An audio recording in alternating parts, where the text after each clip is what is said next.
तो स्वागत है स्टूडेंट्स आपका फिर से एक बार हमारे YouTube channel MKG study point में। और जैसा कि आप लोग जानते हैं कि दो वीडियो अप्लाइड केमिस्ट्री की दो वीडियो अब तक पढ़ चुके हैं और तीसरा वीडियो में हम लोग शुरू करेंगे परमाणु कक्षक।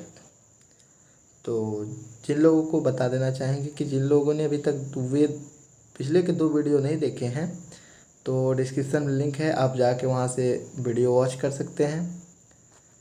उसके बाद आता है हम लोगों का परमाणु कक्षक। तो परमाणु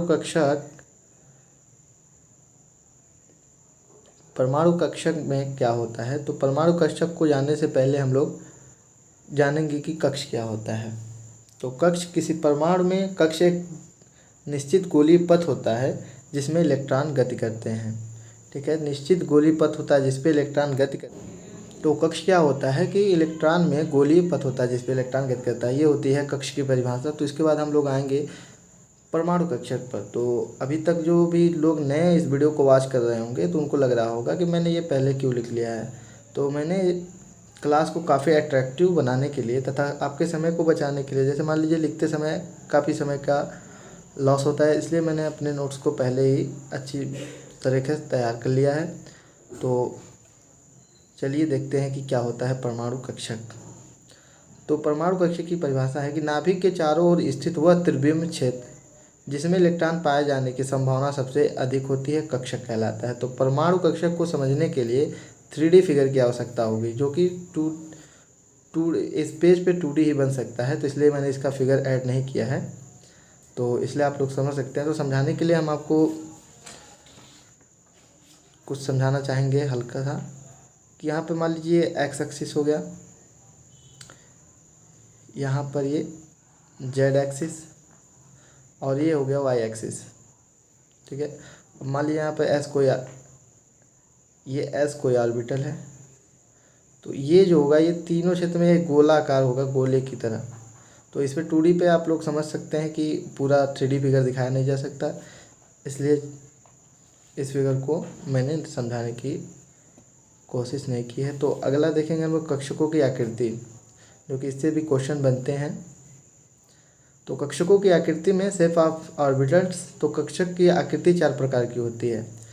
पहला होता है एक्स कक्षक, दूसरा पी कक्षक, और तीसरा होता है डी कक्षक, और चौथा होता है एफ कक्षक। तो आपके सिलेबस में बस एस और पी को पढ़ना है, ठीक है, इन दोनों को नहीं पढ़ना है। तो इन दोनों को मैंने कवर नहीं किया, एस और पी कक्षकों को कवर किया है। तो चलिए देखते हैं एक्स कक्षक क्या होता है। पहले देखेंगे एस कक्षक क्या होगा। तो यहाँ पर एस कक्षक यानी एक एस उपकोष में केवल एक एक्स कक्षक होता है तथा इसमें अधिकतम 2 इलेक्ट्रॉन हो सकते हैं। एक्स कक्षक की आकृति गोलाकार होती है, जो कि फिगर के माध्यम से आपको समझाना चाहेंगे कि यहाँ पर देखिए मैंने तीनों डायरेक्शन को डिनोट किया है और यहाँ पर एक एस उपकोष बनाया है। अब आपको 3D होता तो समझ में आता, जैसे एस उपकोष इधर से बनता है और उसमें जो एस ये कक्षक है। ठीक है, तो कक्षक एक ही है, ठीक है। और अपने मैंने कक्ष की परिभाषा में आपको बताया था कि किसी भी कक्ष में इलेक्ट्रॉनों की अधिकतम संख्या क्या हो सकती है, 2n स्क्वायर हो सकती है। तो कक्षक एक ही है, तो n का स्क्वायर करेंगे 2 × 1 = 2 ही होगा। तो इसमें इलेक्ट्रॉनों की संख्या कितनी होगी, 2 ही होगी, जाहिर सी बात है, इसमें इलेक्ट्रॉनों की संख्या 2 ही होगी। ठीक है, तो आशा करते हैं कि ऐसा ऑर्बिटल आपको समझ में आ गया होगा। यदि ना समझ में आया तो कमेंट सेक्शन में बताएं, उसको फिर से रिपीट करने का प्रयास किया जाएगा और अप्रत्यक्ष या प्रत्यक्ष रूप से आपको समझा दिया जाएगा। ठीक है, इसके बाद हम लोगों का आएगा पी ऑर्बिटल। 2 ही प्रकार के ऑर्बिटल हमको पढ़ने हैं, एस और पी। तो पी एस आपको समझ में आ चुका है, तो पी को हम समझाना चाहेंगे यहाँ पे कि पी ऑर्बिटल में क्या होता है। तो एक पी उपकोष में, ठीक है, एक पी उपकोष में 3 पी कक्षक पी एक्स, पी वाई तथा पी जेड से मिलकर बना होता है, जो कि तीनों दिशाओं में पहला होता है। अभी इसको मैं समझाऊंगा आपको अच्छे से। तथा इसमें अधिकतम 6 इलेक्ट्रॉन हो सकते हैं। पी कक्षकों की आकृति डम्बेल आकार की होती है। अब यहाँ पर मैं समझाऊंगा आपको पी कक्षक को कि पी उपकोष में किस प्रकार होते हैं। तो ये जो यहाँ 3D डायरेक्शन बना था, अब यहाँ पे मैं इसको ऐसे बनाता हूँ। तो ये एक इस पे होगा, इस पे होगा, वाई पे भी होगा और जेड पे होगा। तो 3D होने के कारण इसमें आपको एक ही चीज़ दिखेगी, बस डंबल आकृति एक ही दिखेगी, ठीक है। तो इसमें समझना मुश्किल होता है, इसलिए मैंने इन फिगरों को 3 जगह 3 पार्ट में डिवाइड किया है। अब यहाँ पी उपकोष में P x P Y P Z तो आपको दिख गया परिभाषा के अनुसार। अब इसमें 6 इलेक्ट्रॉन कैसे हो जाएंगे। तो 2n² की बात पहले उपकोष में एक्स वाले में 2n² के बाद 2 हो जाएंगे, इसमें 2, इसमें 2, ये तीनों मिला के 6 हो जाएंगे। ये तीनों मिला के एक आकृति बनती है, ठीक है। तो और पी कक्षक की आकृति है जो आप डंबल आकार की देख रहे हैं, इस आकार को हम डंबल आकार कहते हैं। तो ये होती है डंबल आकार। यह तीनों फिगर एक में ज्वाइंट होता है, ठीक है। अब उसके बाद हमारा सबसे इम्पॉर्टेंट हेडिंग आ जाता है क्वांटम संख्याएं, कि क्वांटम संख्याएं क्या होती हैं, क्वांटम नंबर। तो देखेंगे हम लोग क्वांटम नंबर क्या होती है। तो श्रोडिंगर तरंग समीकरण को हल करने पर 3 संख्याएं प्राप्त होती हैं। तो यहाँ पे आपको ध्यान नहीं देना है कि श्रोडिंगर तरंग समीकरण क्या होता है, ये अपर लेवल की बात है, तो इसे हमको ध्यान में नहीं रखना है। बस आप अगर डेफिनेशन में लिखना चाहें तो लिख सकते हैं, जो कि परमाणु में उपस्थित विभिन्न कक्षकों की आकृति, यानी किस आकार की होगी, डंबल होगा या गोलाकार होगा, आकार कौन से आकार का होगा, ऊर्जा कितनी ऊर्जा होगी, मतलब किस कक्षक में कितनी ऊर्जा होगी, तथा विन्यास यानी किस प्रकार के विन्यास को वो तथा कौन से विन्यास को प्रदर्शित करता है। इन संख्याओं को क्वांटम संख्याएं कहते हैं। अब क्वांटम संख्याओं को और आगे देखेंगे। क्वांटम संख्याओं को डिफिनेशन को आप अच्छी तरह से याद कर लें। फिर उसके बाद हम लोग देखेंगे क्वांटम संख्याओं के प्रकार के बारे में। तो क्वांटम संख्याएं 4 प्रकार की होती हैं। कितने प्रकार की होती हैं? क्वांटम संख्याएं 4 प्रकार की होती हैं। पहला होता है मुख्य क्वांटम संख्या यानी प्रिंसिपल क्वांटम नंबर। दूसरा होता है द्विगंशी क्वांटम संख्या यानी एजीमुथल क्वांटम नंबर। और तीसरा होता है चुंबकीय क्वांटम संख्या, और जो कि होता है मैग्नेटिक क्वांटम नंबर। और 4 नंबर है चक्रण क्वांटम संख्या, स्पिन क्वांटम नंबर। तो इसमें क्या होता है, सबसे पहले उसके बाद हेडिंग हम लोग देखेंगे। इसमें चारों का अध्ययन करना है हमें, तो बारी बारी से इसे देखेंगे कि क्या होता है।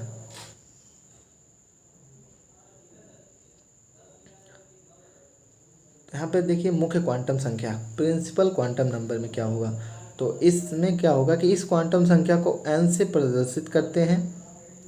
इसकी सहायता से किसी इलेक्ट्रॉन की कक्षा जिसमें वो उपस्थित है, यानी जिस कक्ष में वो उपस्थित है, तथा उसकी ऊर्जा का पता चलता है, यानी उसमें कितनी ऊर्जा है। n के मान 0 को छोड़कर कोई भी पूर्ण संख्या हो सकती है। तो इसमें क्या बताया गया है,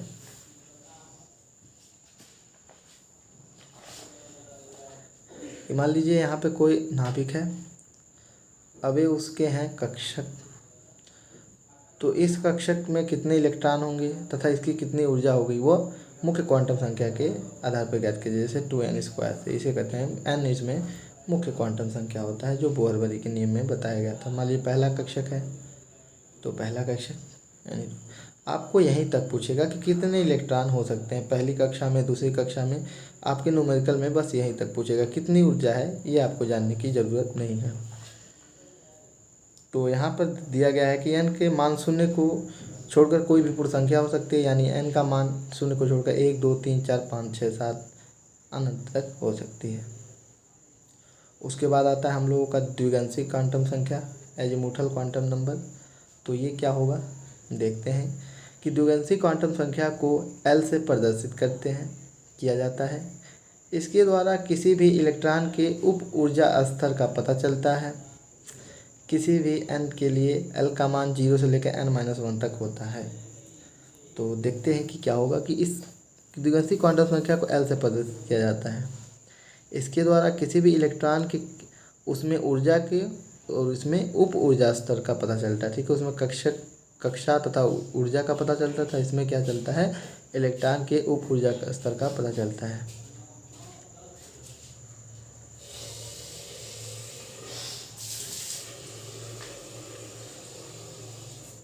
तो द्विवंशी क्वांटम संख्या के लिए एल के संभावित मान क्या होंगे? एल के संभावित मान किसी एन के लिए, ठीक है, मान लीजिए कोई एन हो, तो उसके लिए एल के मान क्या क्या हो सकते हैं? तो मान लीजिए कोई कुछ भी दिया हो तो एल का मान इसके लिए एल बराबर 0 से लेके एल n-1 तक हो सकता है, ठीक है। तो किस प्रकार, मान लीजिए हमने n=4 कंसीडर कर लिया, तो n=4 कंसीडर कर लिया, तो l होगा 0 1 2 3। अब 1 2 3 क्या होगा? तो इसमें हो जाएगा 0 मतलब S, P, इसका मतलब D, इसका मतलब F, ठीक है। अधिकतर 4 तक ये कंसीडर किया जाता है, ठीक है। यानी ये द्विअंशी क्वांटम की संख्या हो जाएगी और ये उसमें हो जाएंगे उपकोष की। तो उसके बाद हम लोगों का तीसरा आ जाएगा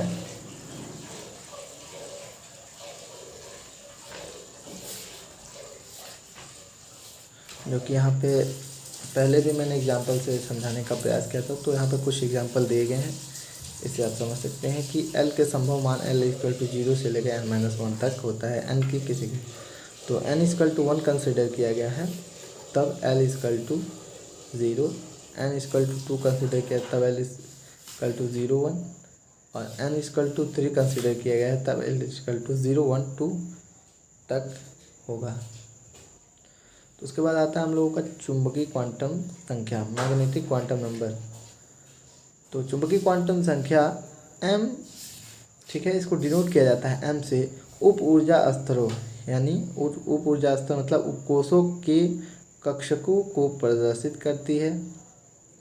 m के मान द्विअंशी क्वांटम संख्या l के मान पर निर्भर करते हैं। किसी l के लिए m के मान +L से लेकर -L तक शून्य सहित अथवा -L से +L तक शून्य सहित होते हैं। तो इसमें क्या कहा गया है कि चुंबकीय क्वांटम संख्या जिसको डिनोट किया जाता है m से, उसके उप ऊर्जा स्तर यानी कोषों के कक्षकों को प्रदर्शित करती है चुंबकीय क्वांटम संख्या।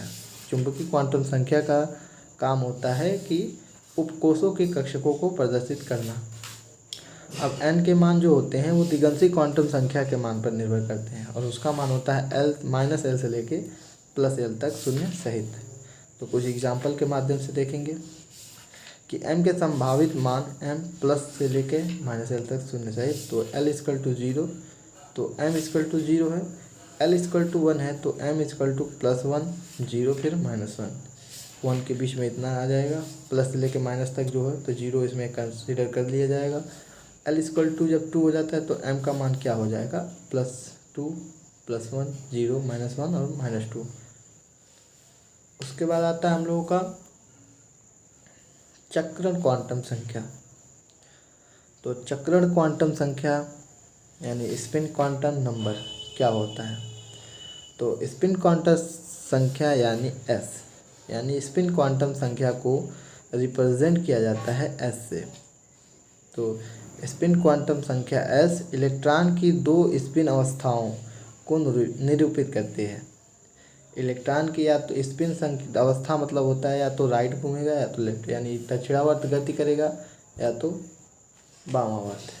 किसी गोली पथ पर, आपको यहाँ बता दें, किसी भी गोली पथ पर एक कोई भी कण होगा तो या तो दक्षिणावर्त घूमेगा या तो वामावर्त घूमेगा, क्लॉकवाइज या एंटी क्लॉकवाइज, 2 ही प्रकार के वो गति कर सकता है।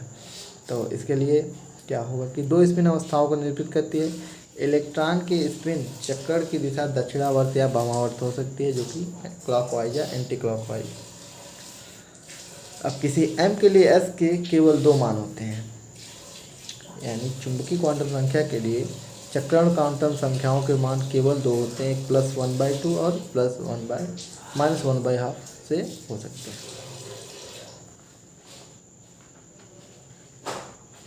तो ये तो हो गया क्वांटम संख्याओं का, क्वांटम संख्या क्या होती है और कितने प्रकार होते हैं। तो उसके बाद हम लोग अगला हेडिंग आ जाता है हम लोगों का आपके सिलेबस से, क्वांटम संख्याओं का महत्व। क्या क्या महत्व होते हैं, क्या सिग्निफिकेंस होते हैं इसके, तो देखेंगे इसको हम कि क्वांटम संख्याओं का महत्व क्या होता है। तो क्वांटम संख्याओं का महत्व होता है सिग्निफिकेंस ऑफ क्वांटम नंबर।